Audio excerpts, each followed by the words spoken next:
Boa noite, igreja. Fazia um tempo já que a gente tinha combinado, inclusive, bispo, e aí a última vez acabou não dando certo. Mas eu sempre subo aqui com temor e tremor, às vezes muito mais tremor do que temor, mas hoje é mais temor do que tremor.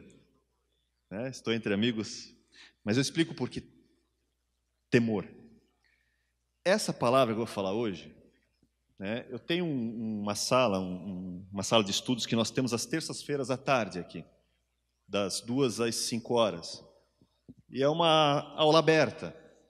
Nós temos abordado vários assuntos, em particular, dessa vez a gente está abordando questões do Apocalipse e afins. E alguns meses atrás, nós começamos a entrar num tema chamado das festas bíblicas. E quando eu estava ministrando esse tema que eu vou falar hoje, o Senhor colocou no meu coração e disse assim: você guarda isso aqui, porque isso aqui você vai pregar numa segunda-feira na igreja. E assim eu fiz. Eu guardei e fiquei até ansioso na época. Eu disse, poxa, e é uma palavra boa, uma palavra maravilhosa, vocês vão ver hoje. É uma boa nova, uma excelente boa nova. Porque eu senti que, na verdade, é como se fosse algo do céu dizendo assim, olha,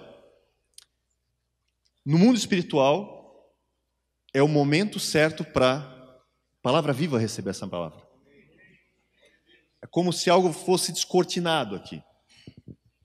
Eu não vou trazer nada assim muito novo do que a gente já não saiba, mas o que eu sinto é que no mundo espiritual vem algo novo aí. Principalmente para as igrejas, pastores e a nova geração. Todos vão ser beneficiados com isso.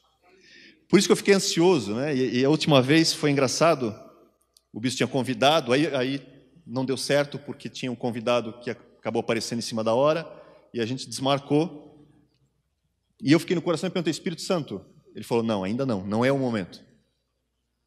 Não se preocupa, vai vir um momento.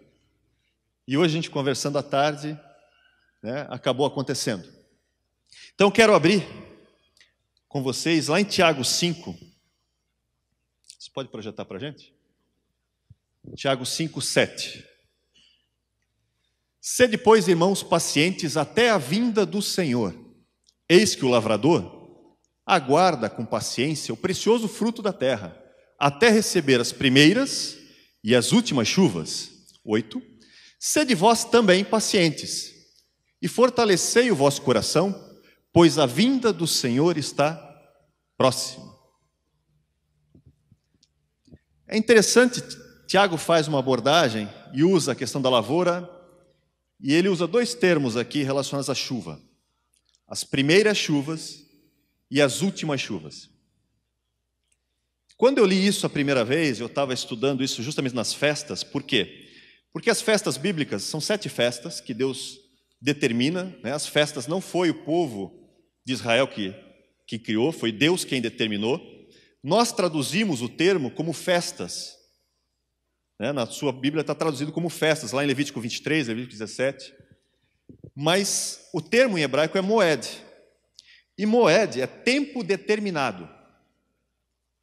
Tempo determinado, ou seja, traduzindo para o grego, para quem conhece mais o grego, seria o kairos de Deus.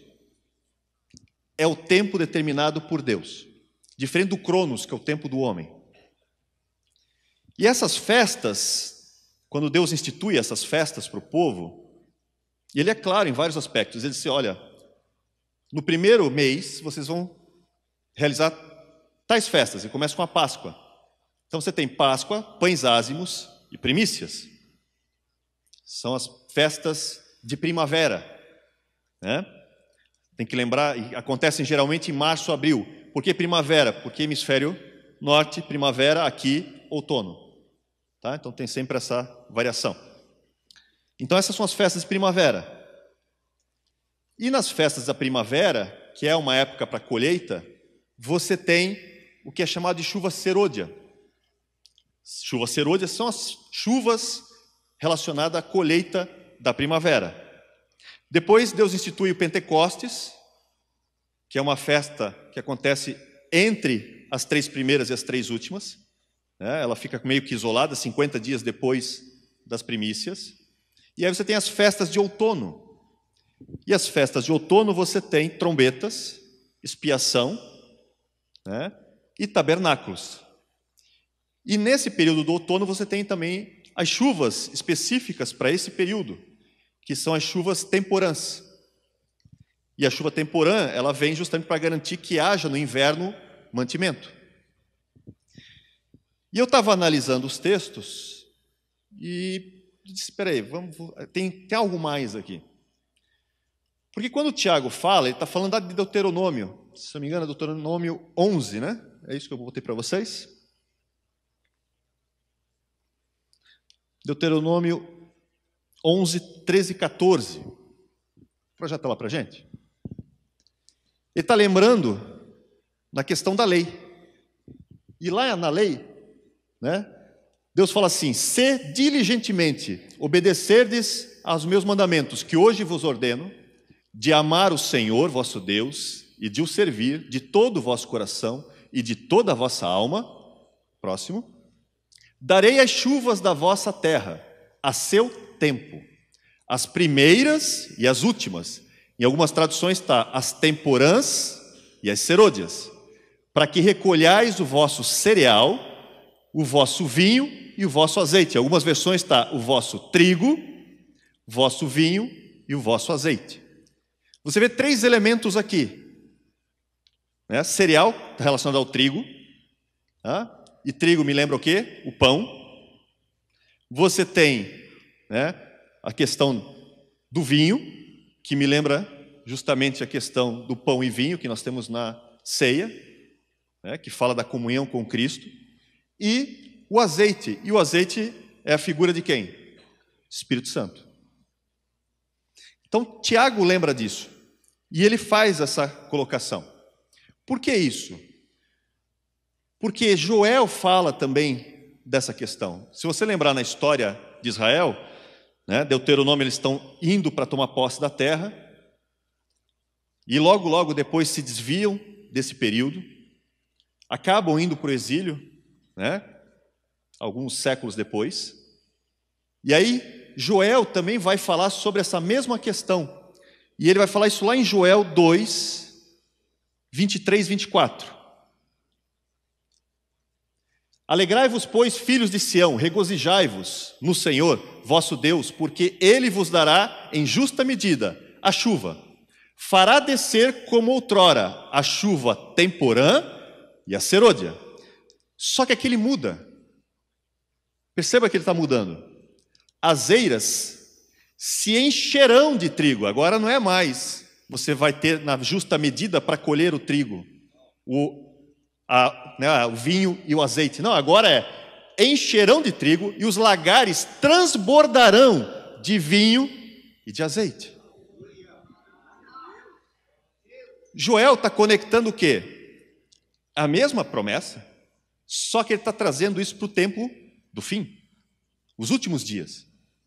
Se você seguir o texto, você vai lembrar que em Joel 2, 28 e 29, logo depois desse aqui, ele vai dizer assim, e acontecerá depois que derramarei o meu espírito sobre toda a carne.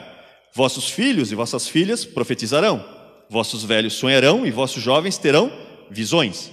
Até sobre os servos e sobre as servas derramarei o meu espírito naqueles dias. Esse texto está conectado com o quê? Com Atos. Lá em Atos 2, você pode até projetar que só quero ler a primeira parte de Atos 2.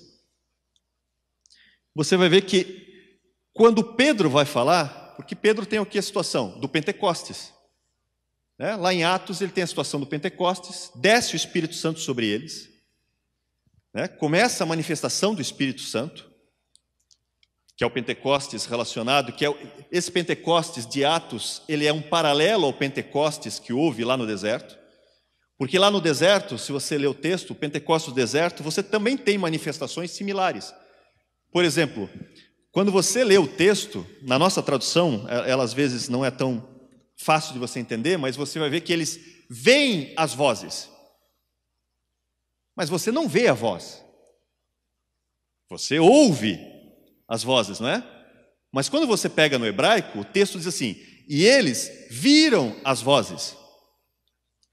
Por quê? Porque diz a tradição, e pelo termo em hebraico usado, relacionado aos trovões e relâmpagos, como nós traduzimos na nossa Bíblia, né? O termo em hebraico denota, na verdade, como se fossem rajadas de fogo. Ou que é o mesmo símbolo que você vê em Atos, que são as línguas de fogo. E outra coisa curiosa, eles não ouvem uma voz, eles ouvem vozes, que é outra coisa curiosa. Quando você lê o texto, né, uma voz como de trombeta, mas são vozes como de muitas águas.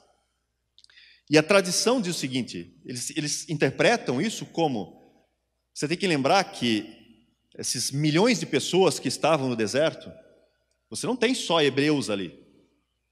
Muitas pessoas de outras nações vieram com eles. Então esses 600 mil homens, fora crianças e mulheres, não representam necessariamente somente israelitas. Você tem várias pessoas de outras, e não tem como determinar quantos estrangeiros tinha, mas dá para entender que é como se tivesse uma representação de todas as nações, não somente israelitas. Todas as nações estivessem ali, né, representadas. E quando eles ouvem, e por isso o termo muitas vozes, é como se cada um ouvisse no seu próprio idioma. O que é um paralelo do que você vê da manifestação que você tem em Atos 2. Porque em Atos 2 você também tem a manifestação de muitas línguas, onde cada um ouvia segundo o seu idioma. E é tão curioso o paralelo que lá no deserto, logo depois dessa manifestação do Pentecostes, você tem o quê? Você tem a questão do pecado que se manifesta e 3 mil homens são mortos. Né? Cerca de 3 mil homens são mortos. Só que no Pentecostes de Atos 2 você tem o quê? Quase 3 mil almas são salvas. O que denota que a lei de Deus sem o Espírito é morte. E lá em Pentecostes eu tenho a lei de Deus pelo Espírito Santo, que é vida.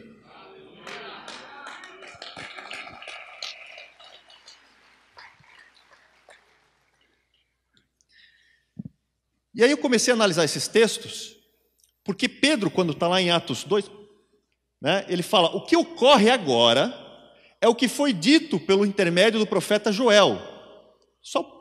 E acontecerá nos últimos dias. Ele muda um pouco aqui, ele coloca, é nos últimos dias.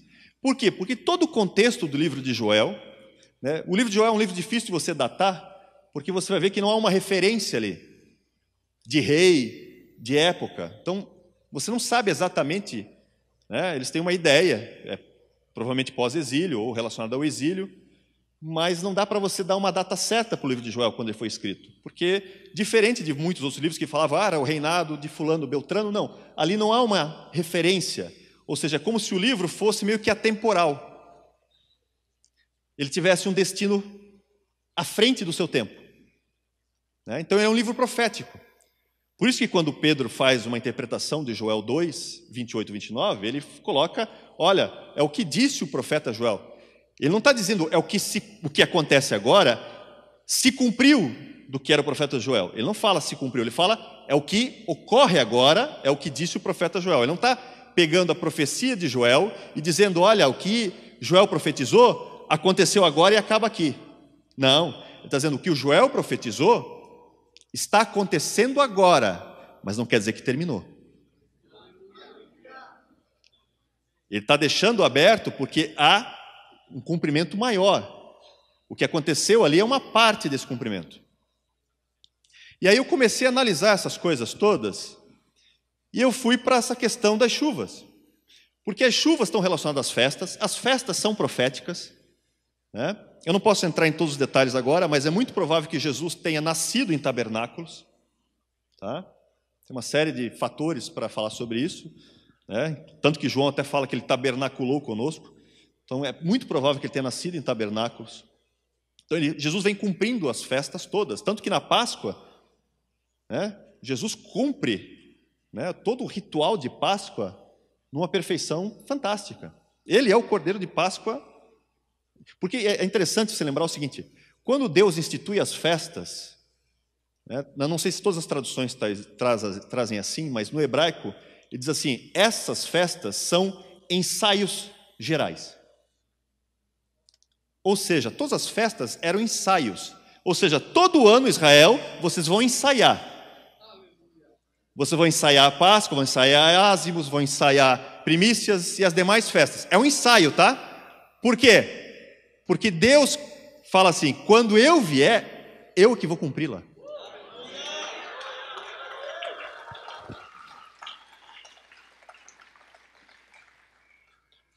E é tão interessante isso. Eu já falei aqui algumas vezes, né? Mas quando Deus cria, em Gênesis 1, você vê que ele separa em 7 dias, não é? Então, quem já ouviu, vai ouvir de novo. E como eu digo, né, e o bispo também fala isso várias vezes, o bispo Rudy também, às vezes você tem que ouvir mais vezes, porque isso é bom para o aprendizado, né? A repetição faz parte do aprendizado. Então é interessante porque ele determina 7 dias. Mas por que Deus faz isso em 7 dias? Faltou poder, será? Será que ele não podia fazer em 3? Não podia ser em 5? Não podia ser em 10 dias, de repente? Ou Deus não podia fazer assim? E tudo surgir? Incluindo o homem e tudo mais? Por que Deus escolhe 7? Será que os anjos chegaram? Olha, Jeová, sabe, não vai dar para entregar tudo nesse prazo, a gente está com um problema aqui de logística. O senhor faz o seguinte, em 7 dias a gente garante. Na verdade, 6, no 7 o senhor pode até dar uma folguinha. Será que é isso? Não. Mas Deus tem poder para chegar e fazer assim, haja tudo? Por que 7 então? Porque tem um segredo. Você vê, por exemplo, Isaías 46, 9, 10, se não estou enganado. Lá em Isaías 46, 9 e 10, ele fala assim, olha, eu sou Deus, não há outro como eu, que no início determina o fim. E ele usa o termo reshit, no início. E Gênesis 1 começa bereshit, no início. Ele está dizendo alguma coisa aí, está dizendo, olha, o que eu fiz lá no início, já determinei o fim.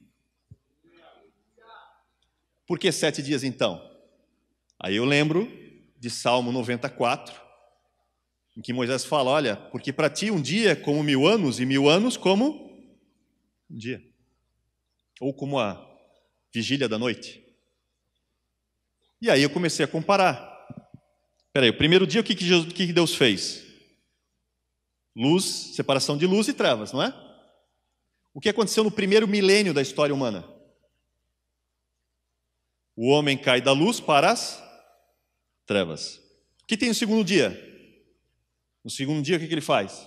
Águas cobrem a terra e separam águas de cima, águas de baixo, não é? O que acontece no segundo milênio da história humana que é significativo? Dilúvio, no ano 1656. E as águas voltam a cobrir a terra. São abertas as águas de cima, as águas de baixo. Aí no terceiro dia que Deus faz? Que haja, né, que surja a porção seca, qual ele chama de terra, e cresça a vegetação. O que eu tenho no terceiro milênio da história humana? No terceiro milênio aparece um cara chamado Abraão, que é chamado por Deus, que dele é gerada uma descendência, que fica presa no Egito, e que depois é prometido receber o quê? A terra com seus frutos. E aí eu tenho o quarto dia. O que Deus faz no quarto dia? Sol, lua, estrelas. E aí eu lembro Malaquias 4:2. Eis que para vós que temeis o meu nome, nascerá o sol da justiça, trazendo cura nas suas asas, ou na orla das suas vestes. E Jesus cumpre isso à risca, porque ele nasce no finalzinho do quarto dia. E aí eu tenho o quinto dia. O que ele faz no quinto dia? Que o mar des peixes e as aves povoem os céus, não é isso? O que surge depois da cruz de Cristo? No Pentecostes? Através do Espírito Santo. Qual é o símbolo do Espírito Santo? Surge a igreja. Qual é o símbolo da igreja? Um peixe. E aí nós temos o sexto dia. O sexto dia Deus faz o quê? Os outros animais, né, mamíferos e outros animais de porte, e o homem, Adão. Nós estamos no final do sexto dia, esperando quem? O segundo Adão, que é o leão e o cordeiro.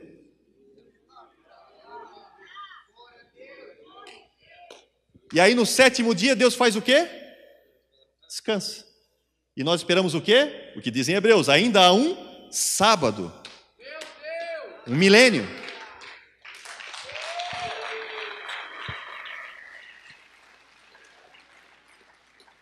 Gente, isso é tão interessante. É tão interessante. E a Páscoa, por exemplo, as festas são tão interessantes. A gente fazendo um estudo sobre elas, terminamos amanhã uma boa parte delas. Que a própria Páscoa, lá em Êxodo 12, fala disso.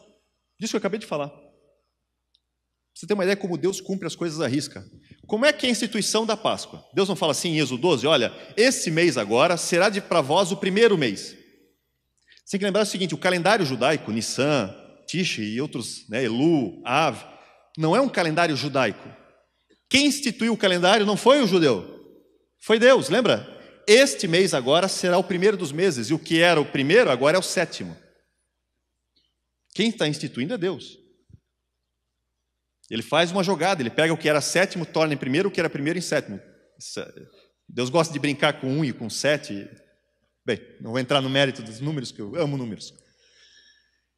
Só que quando você vê a instituição do Cordeiro de Páscoa, ele fala o quê? Olha, no dia 10, vocês vão escolher um cordeiro. Então, o dia 10 é o dia da escolha do cordeiro.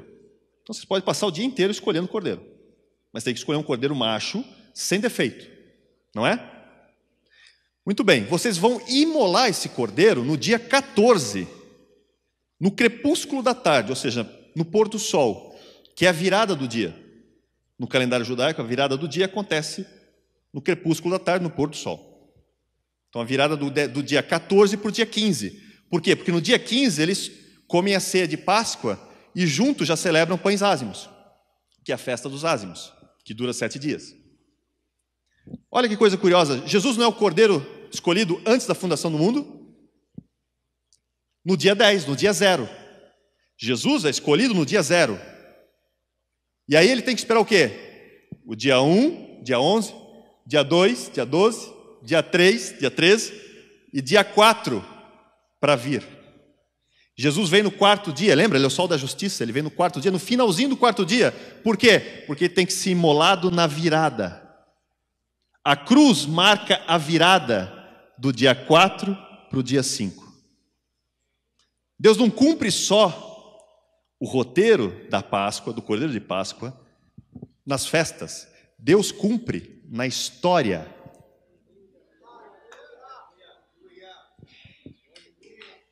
E aí, quando Jesus é imolado na cruz, começa o 5º dia, porque é bem na virada. E aí nasce a igreja, e é onde vem o Pentecostes. E aí vem aquilo que eu entendi. Porque profeticamente você tem 2 chuvas. A chuva temporã e a chuva serôdia. E aí você analisando as chuvas, quando você vai analisar o significado das chuvas, por exemplo, a chuva temporã, ela é conhecida por outro nome. Ela é conhecida como primeira chuva. Mas ela não é conhecida só como primeira chuva, ela é conhecida também como professora. Chuva mestra. E ela vem de uma raiz no hebraico que também significa professor, mas também significa flecha, ou lançar ou chover. Ou seja, a chuva temporã marca essa descida do Espírito Santo das primeiras chuvas, que vai descer como uma flecha. E qual é o objetivo da chuva temporã? A chuva temporã tem um objetivo. E por que ela é chamada de mestre? Por um motivo. Porque nesse período eles pegam as sementes e colocam na terra. Só que eles dependem que a chuva temporã caia para alagar a terra, para fazer com que a semente germine e cresça. O que nós temos no Pentecostes de Atos 2? Nós temos a semente da palavra plantada onde? Nos corações dos discípulos. E aí Deus está dizendo agora, vai descer a chuva temporã para inundar essa terra fértil de vocês e fazer com que a palavra germine em vocês e vocês cresçam. O objetivo agora é crescer. E é isso que acontece. É isso que você vê em Atos. Explode, há uma explosão de crescimento. Pedro prega, 3.000 almas se convertem na primeira. Já mostrando, olha, já está frutificando, já está crescendo. Já desabrochou. E a gente sabe pelos textos, e Pedro fala, né? Porque nos últimos dias, por que últimos dias? Porque é o dia 5 e 6, são os 2 últimos dias. Depois vem milênio. Então são os últimos dias. Nos últimos dias virá a chuva, temporã e serôdia. E é uma chuva agora que não vai vir só na justa medida, ela vem para transbordar. Vai transbordar, vai encher. Lembra? É graça sobre graça. É graça sobre graça. Não é mais só graça, é graça sobre graça. Por isso que ela transborda. Vai crescendo.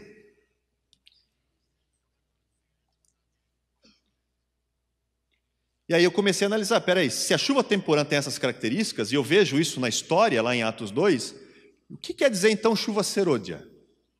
Qual é a finalidade da chuva serôdia nesse conceito, né, do agronegócio de Israel? Porque toda a economia naquele tempo era baseada, né, em agronegócio. Então, peraí, tem um significado. E aí eu estudo a chuva serôdia, e eu sei o quê? Chuva serôdia é últimas chuvas. É da estação do tempo final. Mas é diferente das temporã. Por isso que o avivamento, nós esperamos um avivamento, talvez até estamos vivendo esse avivamento, mas não temos percebido, mas vem um tempo de avivamento maior ainda, porque isso é crescente, é sempre crescente, porque eu acredito que quando Jesus vier arrebatar a sua igreja, ele não vai pegar uma igreja caída, cabisbaixa, manca. Não, a igreja sai daqui vitoriosa, a igreja sai de cabeça erguida. Essa é a igreja que vai sair daqui.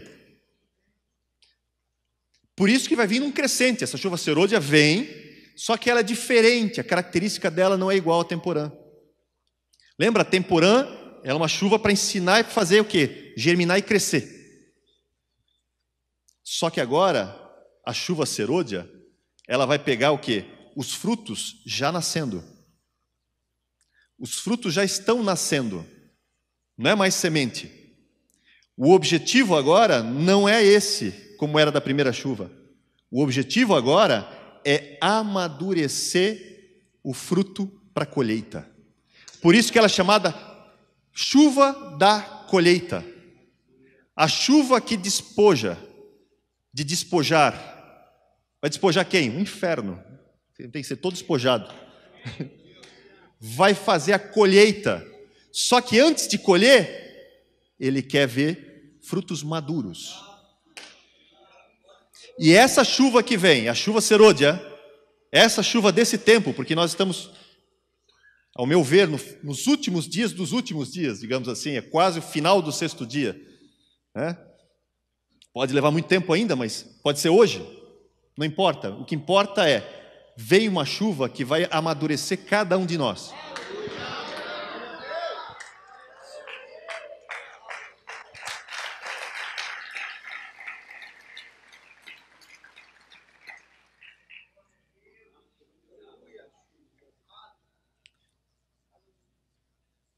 E eu tenho analisado bastante essa questão da colheita, porque, por exemplo, você tem uma ideia, eles contavam que essa chuva serôdia viesse no tempo da colheita da uva, por exemplo. Por quê? Porque se a chuva serôdia viesse no tempo certo, quando ela caísse, ela ia fazer com que as uvas ficassem mais adocicadas, mais saborosas. E é isso que eu vejo hoje. Jesus está querendo o quê? Está se preparando para a colheita. Nós somos a colheita de Deus, somos lavoura de Deus, lembra isso? Somos lavoura de Deus. Bota para mim 1 Coríntios 3, versículo, vamos ler do 1 ao 4. Nós somos lavoura de Deus. Deus está querendo o quê? Trazer sobre nós chuva serôdia para nos adocicar, para nos amadurecer, para que seja o quê? Saboroso. Eu lembro da pregação do Bispo Rude no sábado, a maravilhosa pregação dele, que ele fala do quê? Da ceia. Nós ceiamos aqui no sábado. E o Bispo Rude comentou, olha, Jesus na ceia faz o quê? Olha, esse cálice aqui, eu não vou tomar. Até quando? Até aquele dia do reino. Aquele dia no reino eu vou tomar de novo o fruto da vide. E eu quero tomar um fruto da vide o quê? Adocicado, saboroso. Nós somos esse fruto da vide. Simbolicamente nós somos essa colheita. 1 Coríntios 3:1 fala um pouco dessa questão da maturidade, que é onde eu vou entrar agora. Porque esse avivamento tem uma característica relacionada à maturidade. Nós temos agora que amadurecer. E a chuva vem propensa para isso, para nos fazer maduros, para nos tornar melhores. E 1 Coríntios fala sobre a lavoura de Deus. Paulo está comentando aqui com eles, eu, porém, irmãos, não vos pude falar como a espirituais, e sim como a carnais, como crianças em Cristo. Leite vos dei a beber, não vos dei alimento sólido, porque ainda não podíeis suportá-lo, nem ainda agora podeis, porque ainda sois carnais. Porquanto, havendo entre vós ciúmes e contendas, não é assim que sois carnais e andais segundo o homem? Quando, pois, alguém diz, eu sou de Paulo, e o outro, eu de Apolo, não é evidente que andais segundo os homens? Próximo. Quem é Apolo? Quem é Paulo? Servos por meio de quem crestes, e isto conforme o Senhor concedeu a cada um. Eu plantei, Apolo regou, mas o crescimento veio de modo que nem o que planta é alguma coisa, nem o que rega, mas Deus que dá o crescimento. Ora, o que planta e o que rega são um, e cada um receberá o seu galardão segundo o seu próprio trabalho. Porque de Deus somos cooperadores, lavoura de Deus, edifício de Deus sois vós. Segundo a graça de Deus que me foi dada, lancei o fundamento como prudente construtor, e outro edifica sobre ele, porém cada um veja como edifica. Porque ninguém pode lançar outro fundamento além do que foi posto, qual é? Jesus Cristo.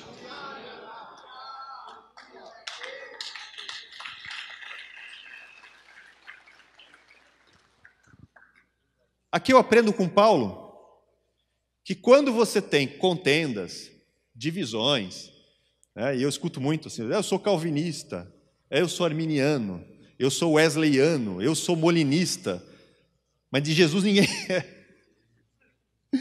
E às vezes até se matam, quase que entram no braço, em alguns casos. Quando eu vejo isso, eu lembro sempre desse texto. Porque eu lembro o quê? Enquanto há contendas e divisões, vocês ainda são carnais, não são espirituais. E o fundamento não é nem Paulo, nem Apolo, o fundamento é Cristo. E o que tem acontecido na palavra viva nesses últimos anos? Nós não temos nos tornado cada vez mais cristocêntricos? Nós estamos amadurecendo, gente. Estamos ficando maduros. E esse processo é contínuo, é crescente. Somos uma igreja, e eu conheço várias, nesse ponto diferenciada. Somos e seremos cada vez mais. Por quê? Porque nós agora reconhecemos também a questão da chuva serôdia. Porque tem uma coisa importante sobre a chuva serôdia. E é fundamental você saber. Bota para mim em Zacarias 10:1. Isso aqui é importante que a gente guarde e lembre sempre. Pedi ao Senhor chuva. No tempo das chuvas, a chuva serôdia, o avivamento do tempo do fim, vem para quem pede.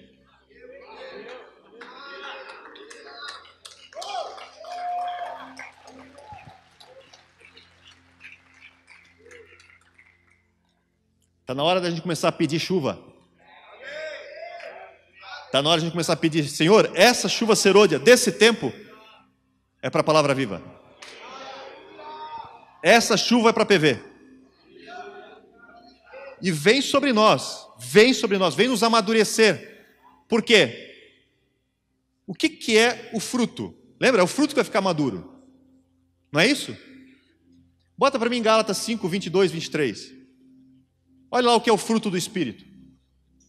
O fruto do Espírito é amor, paz, amor, alegria, paz, longanimidade, benignidade, bondade, fidelidade, mansidão, domínio próprio. Por isso que quando você prega sobre amor, paz, longanimidade, mansidão, domínio próprio, alegria, todos estes, fidelidade, fé, todos eles, você vê um fluir do Espírito mais forte. Cada vez mais forte. Por quê? Porque Deus quer fomentar o quê? Um amadurecimento. Ele quer que nós todos produzamos cada vez mais essas virtudes do fruto do Espírito em abundância. Que o amor seja maduro. Que a alegria seja uma alegria madura. Não aquela alegria louca, né? Que o cara passa uma situação difícil e nem...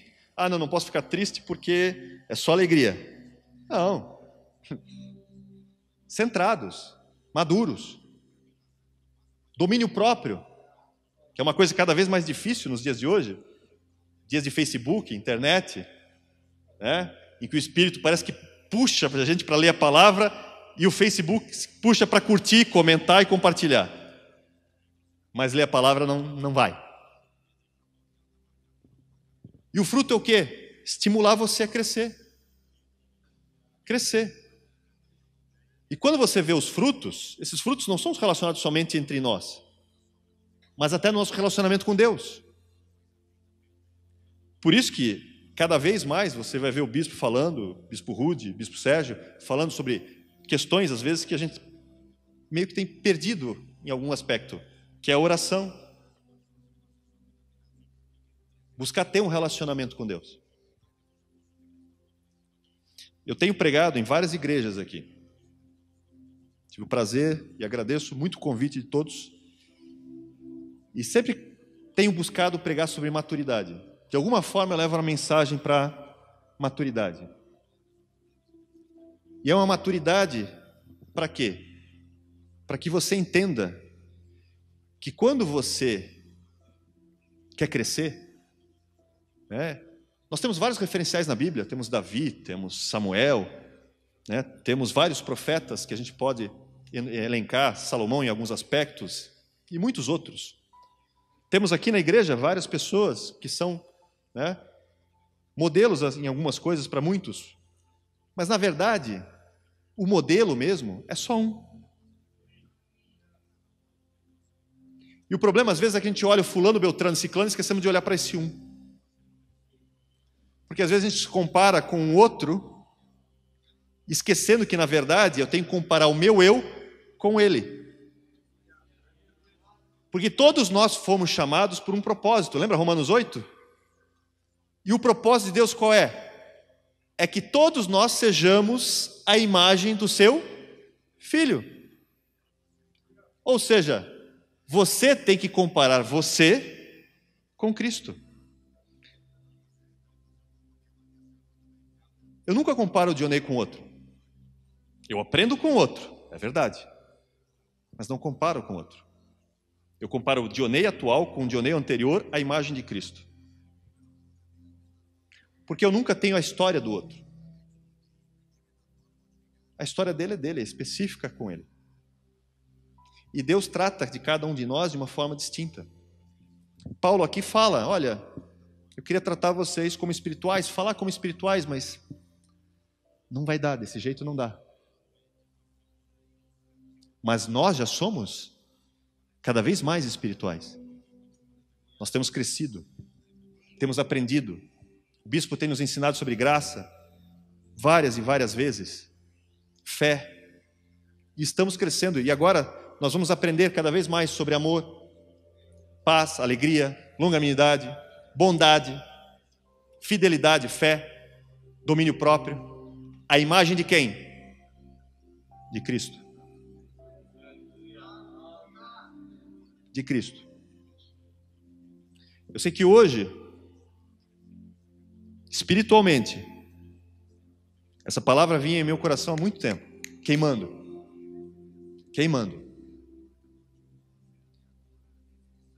E eu posso ouvir do Espírito. E aí eu me lembro lá de 1 Reis 18, quando Elias ora por chuva. E ele manda o seu moço, vai, olha.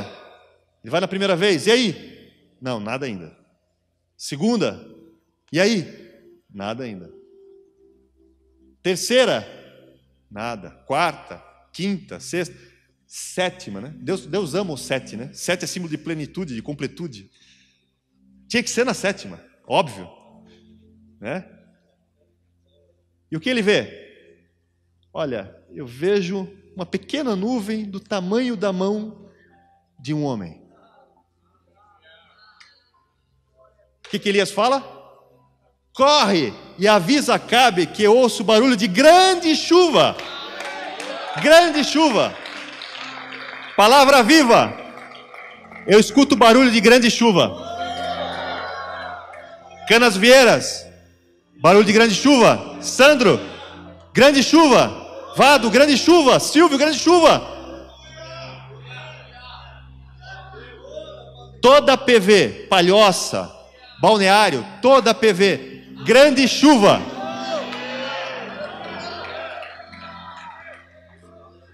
Essa geração nova que está aí, essa geração nova vai pregar já com grande chuva sobre vocês. Muita chuva.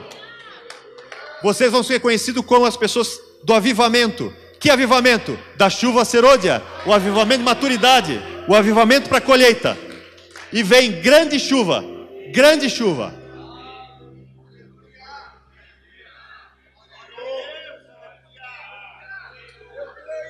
Amém?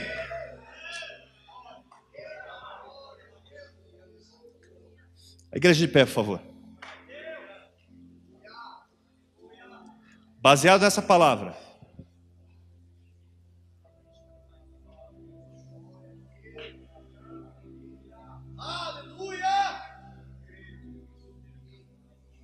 quero ser boca de Deus hoje aqui para liberar dos céus essa chuva. Mesmo que seja pequenininha como a mão de um homem. Mas é grande chuva. Vem um barulho. Mas é diferente da chuva temporã. É diferente da chuva de Atos 2. Aquela pegava a palavra no coração e fez o quê? Fez aqueles homens transtornarem o mundo da sua época. Não é isso que dizem? Ó, sabe esses aí? Esses aí estão transtornando o mundo. Se eles transtornaram o mundo quando estavam germinando e crescendo, o que dirá nós que somos maduros?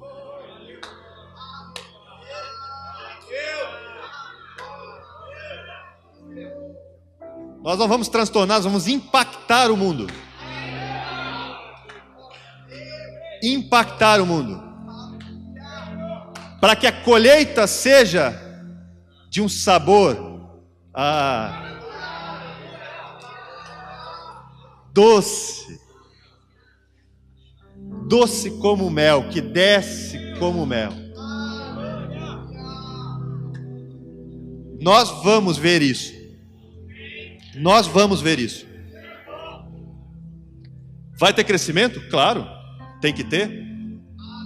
Não só crescimento em uma questão de ser maduro, mas crescimento também, como igreja, como pessoas. Porque, como eu disse, eu não acredito numa igreja perdedora. A verdadeira igreja não é ela é sem defeito. Lembra o que diz o texto? Ela é sem mácula, sem mancha. Deus está pegando e tira essa poeira daqui, tira aquela ali, tira aquela outra. Eu quero ela perfeita, eu quero ela madura, eu quero ela pronta. Nós somos essa igreja que vai ficar pronta. E a PV vai ser uma das grandes igrejas neste mundo, que vai entender esse tempo que está vindo.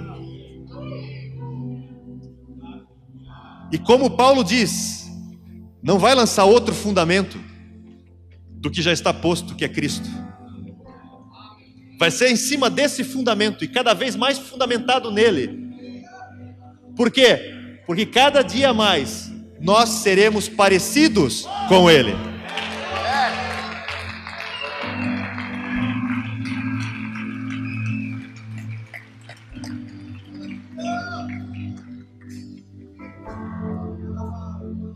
E eu quero orar por isso hoje. Como profeta de Deus, eu queria chamar à frente todos aqueles que sentiram o seu coração, que querem participar desse tempo de chuva.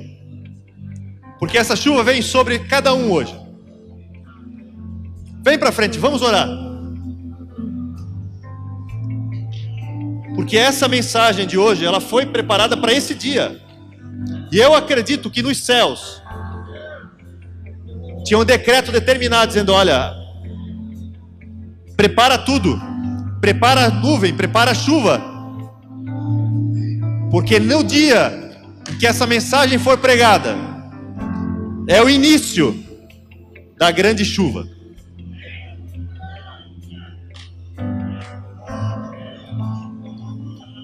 Pai amado, Senhor, Tu sabes o meu coração como queimava, Senhor, dessa palavra há muito tempo. Mas Tu sabes, Tu tens o tempo nas Tuas mãos, Tu sabes o tempo certo de cada coisa. Senhor, que hoje se cumpra nas nossas vidas, de forma cada dia mais crescente, Senhor, porque Tu já tens feito isso, mas que seja agora cada vez mais nítido, que eles agora percebam, Senhor, que todos nós possamos perceber a Tua ação sobrenatural, Senhor, nessa chuva serôdia desse tempo, preparando, Senhor, os corações, preparando os frutos que já estão aqui, Senhor, já são todos frutos Teus, mas todos nós precisamos amadurecer, Senhor, precisamos melhorar a nossa qualidade para a colheita, e não só a nossa, Senhor, mas influenciar as outras, trazer outros, Senhor. Então derrama no Teu Espírito, derrama dons sobre esta igreja, Pai, dons de profecia, dons de maravilha, dons de cura, dom de fé, dom, Senhor, de sabedoria, de conhecimento, dom de discernimento, Senhor, dom de línguas e de interpretação de línguas. Distribui, Senhor, sobre a Tua igreja, para que nós, Senhor, não apenas transtornemos o mundo, mas que a gente impacte o mundo de tal forma para fazer o Teu nome conhecido, para glorificar e exaltar o Teu nome, para que quando olharem para nós, vejam a imagem do Teu Filho, Senhor. Derrama em nós a Tua unção, não somente nos dons, mas que o Teu Espírito, que essa chuva encharque o nosso ser, Senhor, para que sejamos cada vez a imagem do Teu Filho, para que o fruto do Espírito, Senhor, abunde, transborde em nós, Senhor, como está lá em Joel. Transborda, Senhor, nossos corações, transborda, Senhor, na Tua igreja, para que o mundo, Senhor, seja impactado pela Tua palavra. Ah, Senhor,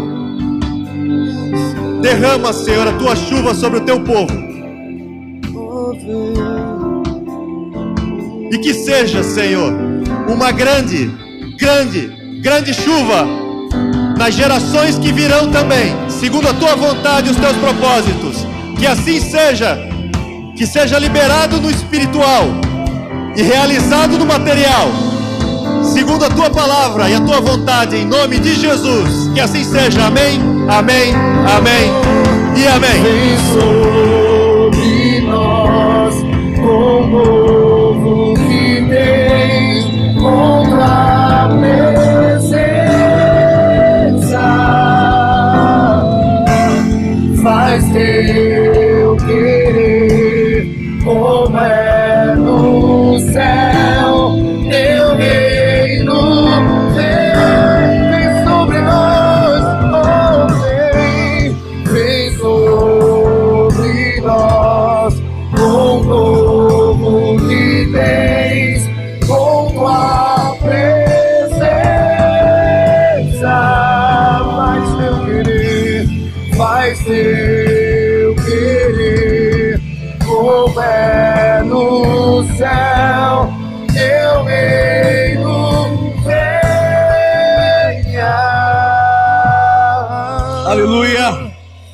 Você pode dar uma salva de palmas bem forte para Jesus. Aleluia. Você pode se assentar.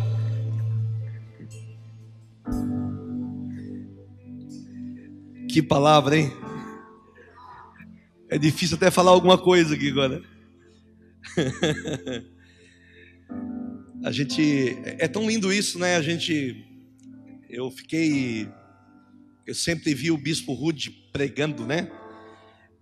Mas foi notório que no sábado à noite houve uma crescente em todos os sentidos, né? Assim, né?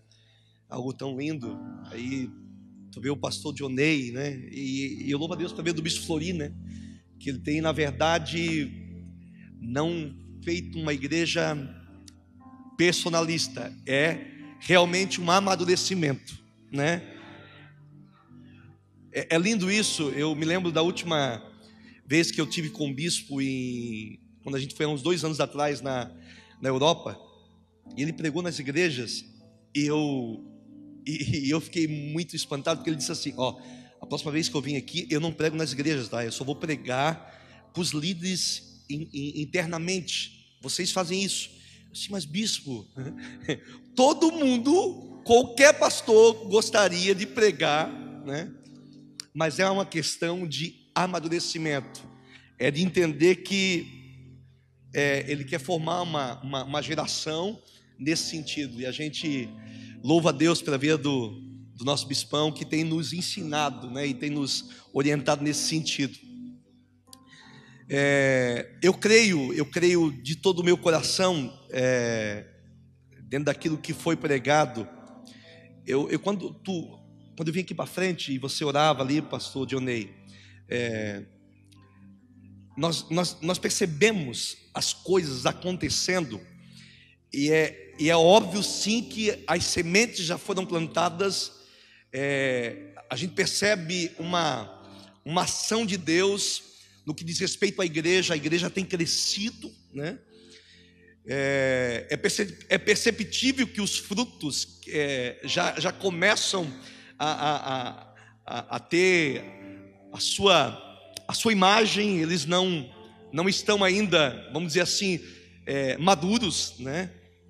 E quando eu falo isso no quesito material. Eu vejo que muitas coisas no quesito material da igreja precisa dessa chuva, e como diz Zacarias, nós temos que pedir essa chuva para que eles amadureçam, correto?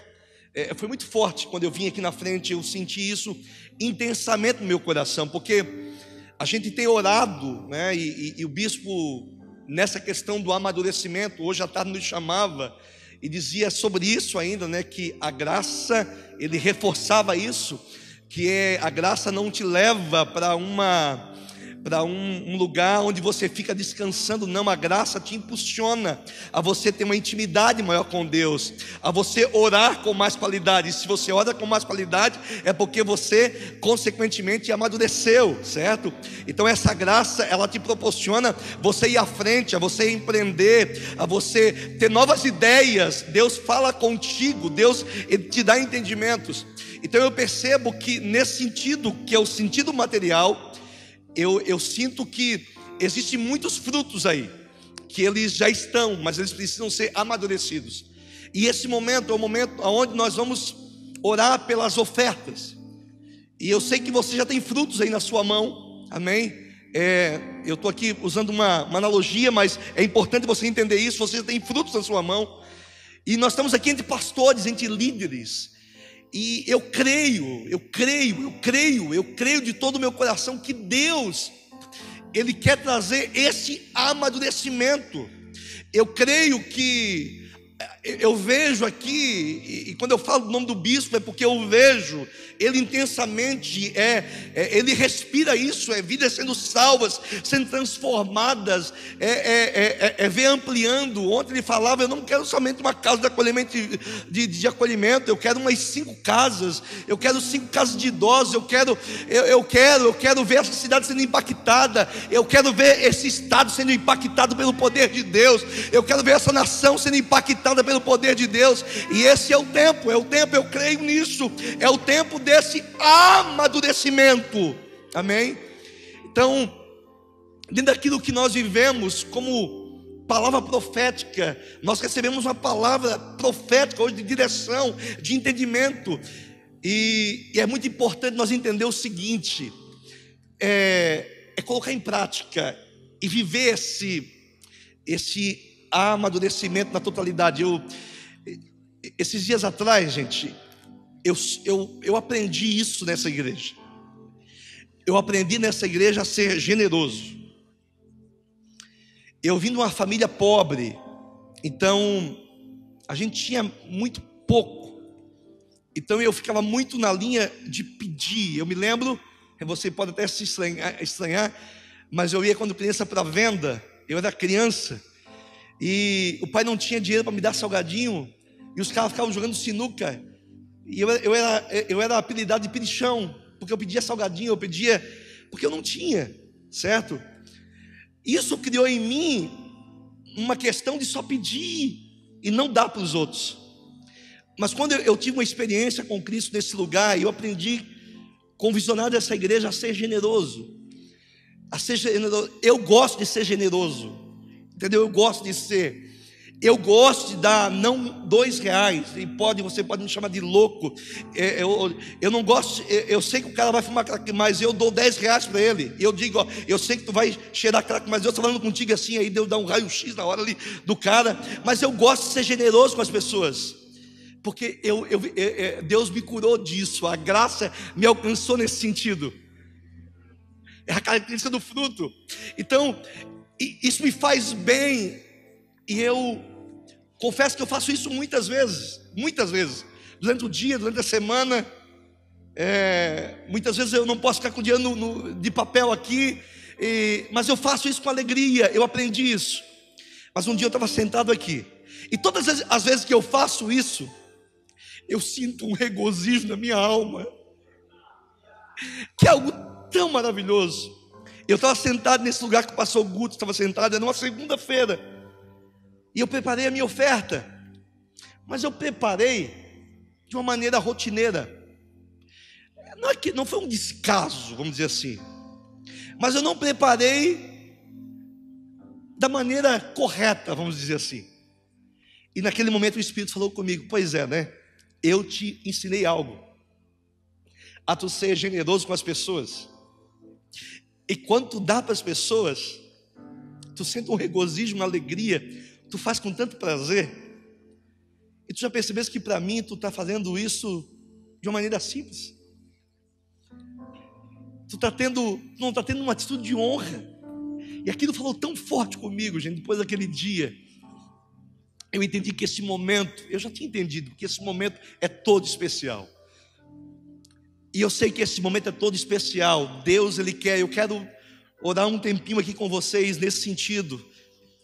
Ali o texto de Zacarias, ele pede essa chuva. Eu quero pedir essa chuva. Eu sei que os frutos já estão aí, mas eu quero que essa chuva venha, amém, em nome de Jesus, para que os frutos sejam amadurecidos no que diz respeito à tua vida material, à tua vida financeira. Agora é claro, você tem que ter a prática, a atitude de viver isso na intensidade. Então eu quero que você fique de pé, pegue a sua oferta, aleluia. Se alguém puder trazer um envelope aqui para mim, por gentileza. Nós vamos estar orando aqui. Louvado seja Deus. Bispo Ruth, só pode vir aqui me ajudar na oração aqui, Bispo Ruth. Vamos, nós estamos, é 9h25, nós vamos orar uns 5 minutos aqui, 5, 10 minutos até 9h35. Um sentimento que é no nosso coração. Arabade cantaraba chore, begande desse cantaraba chore, abade cantaraba chaia. Iribiande se cantaraba chore, begandaraba chore, begandaraba chaia. Arabade cantaraba chore, begande. Aleluia, Jesus. Levanta a sua mão, querido. Ainda que você não esteja com envelope, mas levanta a sua mão em nome do Senhor Jesus Cristo. Pai, nós temos plena convicção de que essa palavra ministrada nessa noite, ela nasceu no teu coração e usaste teu filho como profeta nessa noite. Virá de forma abundante, torrencial, como Elias disse. E vale lembrar que veio sobre Elias um poder sobrenatural que passou pelo rei Acabe. Pai, em nome do Senhor Jesus Cristo, essa chuva, ela vai se expressar em todas as áreas, especialmente na área, Senhor, financeira, da prosperidade, do crescimento, da superação, em nome do Senhor Jesus Cristo Todo-Poderoso. Nós cremos que a palavra viva, Senhor, há de ser uma alternativa social, uma alternativa, Senhor, para as pessoas que não têm futuro, não têm abrigo, não têm moradia, porque aqui, Senhor, haverá prosperidade abundante, em nome do Senhor Jesus Cristo. Creia, meu irmão, que nós seremos sim empreendedores. Virá sobre mim, sobre você, um poder de Deus para sermos empreendedores. Peça para o Senhor. Diga que tu queres ser generoso. Diga a Deus, em nome de Jesus, eu entendi esse princípio e quero colocá-lo em prática em nome do Senhor Jesus Cristo. Haverá de se estender a toda a palavra viva, em nome do Senhor Jesus Cristo Todo-Poderoso.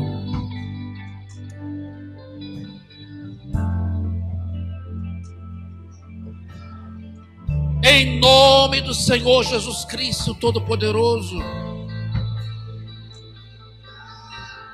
Reprograma as mentes, Senhor, que por vezes tem uma lógica humana, secular, para que todos tenhamos a tua lógica, que é dando que se recebe. Em nome do Senhor Jesus Cristo Todo-Poderoso. Que toda avareza, que todo egoísmo desapareçam do nosso meio e que nós possamos viver as primícias da igreja, Senhor, voluntariamente generosa, abundantemente generosa, em nome do Senhor Jesus Cristo Todo-Poderoso. Virá uma prosperidade até então não experimentada por cada um de nós. Virá sobre os teus celeiros, virá sobre a tua empresa, em nome do Senhor Jesus Cristo Todo-Poderoso. Não haverá desempregados no nosso meio, em nome do Senhor Jesus Cristo, o Todo-Poderoso. Amém, queridos? Você pode trazer a sua oferta. Aleluia.